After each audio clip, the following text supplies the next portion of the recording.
আসসালামু আলাইকুম এভরিওয়ান।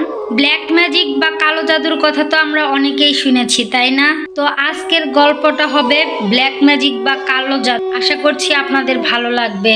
গ্রামের শেষ প্রান্তে একটি পুরনো ভাঙাচোরা বাড়ি ছিল। সবাই একে কালো বাড়ি নামে চিনত। দিনের বেলা জায়গাটা নীরব থাকলেও রাত নামলেই সেখানে অদ্ভুত শব্দ শোনা যেত। গ্রামের মানুষ বলতো এখানে বহু বছর আগে এক জাদুকর কালো জাদু চর্চা করত। জাদুকর নাকি মানুষের প্রাণ দিয়ে তার শক্তি বাড়াতো।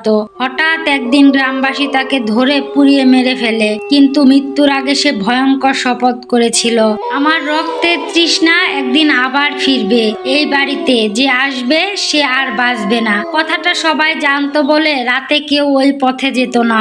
একদিন শহর থেকে কিছু যুবক ঘুরতে এলো গ্রামে। গ্রামবাসী হাজারবার সাবধান করলো, তবুও তাদের কৌতূহল থামলো না।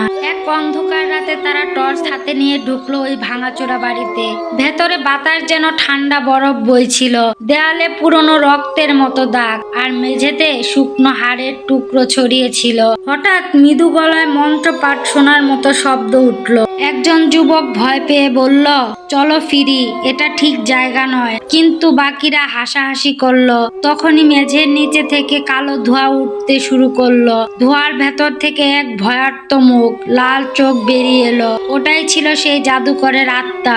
এক মুহূর্তে দরজা জানালা বন্ধ হয়ে গেল। যুবকেরা চিৎকার করতে লাগলো, কিন্তু বাইরে কেউ শুনলো না। লাল চোখওয়ালা ছায়া বলল, তোমরা আমার এলাকায় ঢুকেছ, এখন তোমাদের প্রাণই আমার শক্তি হবে। তখন একজন সাহস করে গলায় ঝুলানো তাবিজ বের করলো।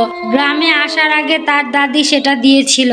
বলেছিল যদি কোনো অশুভ শক্তির মুখোমুখি হও, নামাজ পড়ে আল্লাহকে ডাকবে। সে কাঁপতে কাঁপতে তাবিজ হাতে সূরা ফাতিহা পড়তে লাগলো। মুহূর্তের কালো ধোঁয়া কেঁপে উঠলো। ভেতর থেকে ভয়ঙ্কর আর্তনাদ শোনা গেল, না থামো, আমার শক্তি ভেঙে যাচ্ছে। হঠাৎ এক বজ্রপাতের মতো শব্দ হলো, আর ধোঁয়াটা অদৃশ্য হয়ে গেল।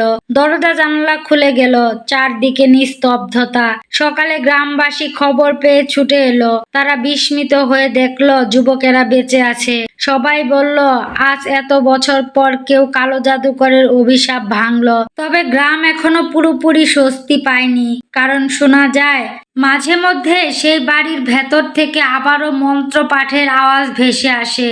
আসলে এই গল্পটা থেকে আমরা এটাই শিখলাম যে অশুভ শক্তির কাছে মানুষের বিশ্বাস ও প্রার্থনার শক্তি সব সময় জয় হয়। তবে কৌতূহল কখনো অন্ধকার শক্তির দরজা খুলে দিতে পারে। তো গল্পটা ছিল এই পর্যন্তই। কেমন লাগলো অবশ্যই জানাবেন।